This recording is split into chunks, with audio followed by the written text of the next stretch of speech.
suspended the finance minister's announcement of a VAT increase, which was meant to take effect on Thursday. It comes after the Democratic Alliance, Economic Freedom Fighters and Minister Enoch Kotongwane settled out of court. The court also set aside Parliament's adoption of the fiscal framework. The EFF and the Democratic Alliance, who challenged the move, have been awarded legal costs. Both the finance minister and Parliament were ordered to pay 50% each.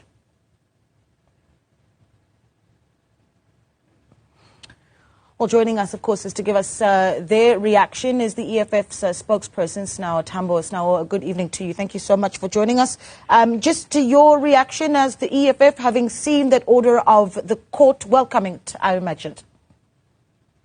Absolutely. We welcome the court order from the Western Cape High Court, which now legally, lawfully and bindingly suspends the 0.5% VAT increases which were meant to take place on the 1st of May 2025, but also sets aside the legally adopted fiscal framework and revenue proposals, which were adopted by the Standing Committee on Finance on the 1st of April and the National Assembly on the 2nd of April, because we've always argued that the process that occurred in those meetings, wherein we sit, were irregular and procedural, and we even warned the Speaker of Parliament on the 2nd of April that we will be taking it to court. So this is a vindication that we as the EFF were correct, but also it is a vindication that in terms of protecting constitutionalism and the integrity of Parliament as the process where you can actually implement or reverse legislation.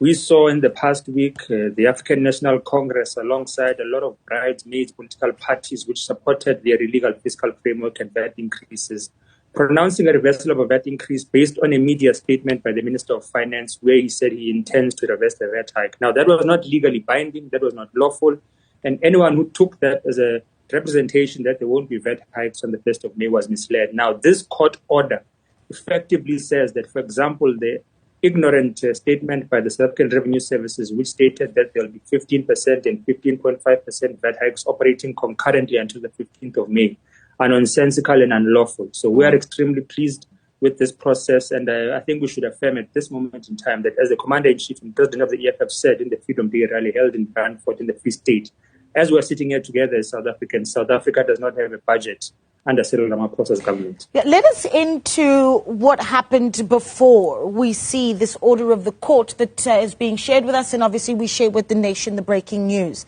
that officially, according to the court as well, that VAT increase not going to happen. And I think that needs to be emphasized. But in the back end, what would have taken place? Was it the finance minister's legal team reaching out to yourselves, or what did that conversation look like?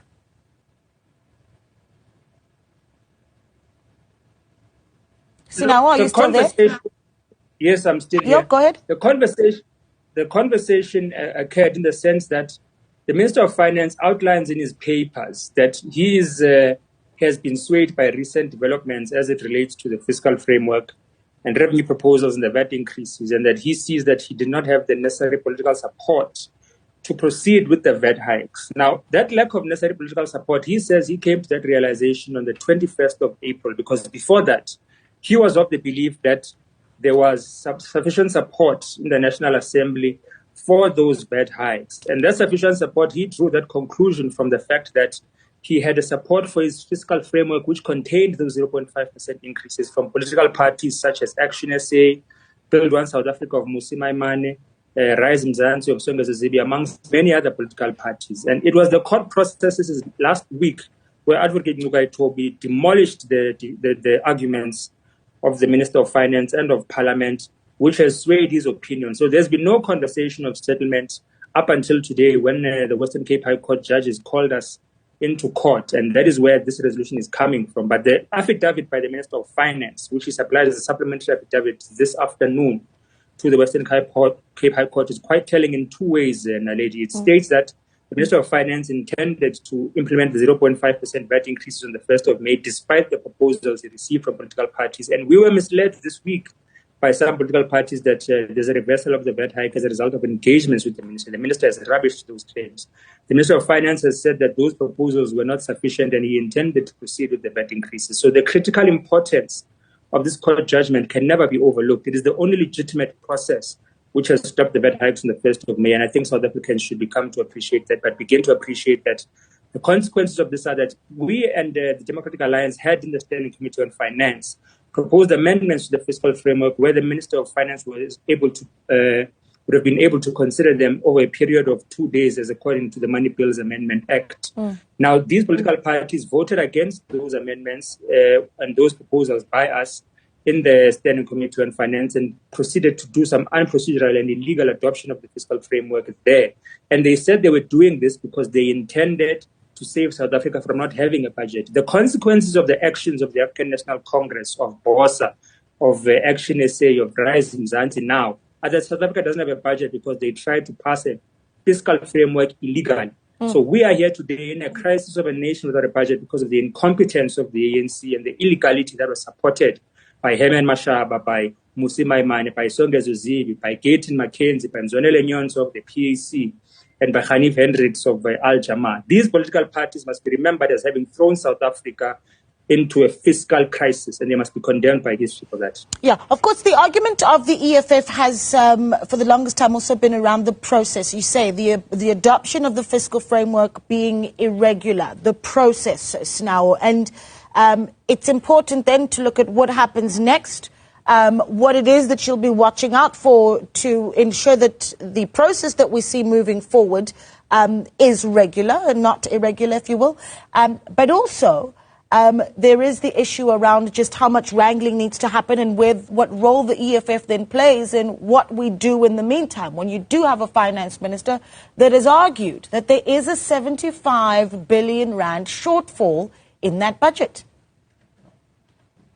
Look, the Speaker of the National Assembly has just now released a communication which we will share with the public, where she has said the budget process now needs to begin from scratch. So that confirms what we've been saying, what the President of the EFF has said this afternoon, that South Africa is without a budget. So the Minister of Finance is now expected to table the budget of South Africa for the third time. Remember, this is happening for the third time now. On the 19th of February, it was postponed. One was presented on the 12th, later on in March, on the 12th of March to be exact. And now he has to come back and present another one because of their attempt of illegality and taxing the poor and middle class of South Africa. So we are aware that the Minister of Finance is claiming that the next budget is going to table. We must take fiscal responsibility. And I think something nonsensical was said by the leader of Rise Mzansi in an article on the City Press this afternoon as well, that we must now take responsibility when they are the ones who should be held to account, because they said they want a reversal of the VAT hikes through their alternative proposals, which they considered with the Minister of Finance for 30 days. Now that has been rubbished as a lie. So they must take responsibility for the fiscal crisis that we're in, number one. Number two, as the EFF, we're not going to support a budget that is going to have a 75 billion shortfall that will be accounted for through austerity measures. That is by cutting spending in terms of health, education, or by cutting the social grants of South Africa, or not increasing them in accordance with inflation. We won't support a budget like that. We will table an alternative revenue generation mechanism that doesn't require us to cut spending on critical frontline services. And that is what we're going to do once this new fiscal framework, which is tabled, comes to the Standing Committee on Finance. So the EFF has now taught Parliament, the Minister of Finance, and the delinquent political parties that supported this entire chaos a lesson in legislation and procedure. And we're going to go to the Standing Committee on Finance and do it again, because we're not going to sit there and adopt a fiscal framework and budget that is going to want to cut money and spending for the services of the poor. We're going to provide alternatives, and they must be considered in earnest. Otherwise, this country is going to go off a fiscal cliff, and that will be due to a Minister of Finance who doesn't want to accept that taxation is not the only way to raise revenue, that taxation is not the only way to ensure that South Africa has stability in terms of a fiscal framework. So they must consider the proposals we're going to make in the Standing Committee on Finance on the new budget, but they must expect further proper processes and lecturing and teaching of our political procedures in Parliament by the EFF. All right.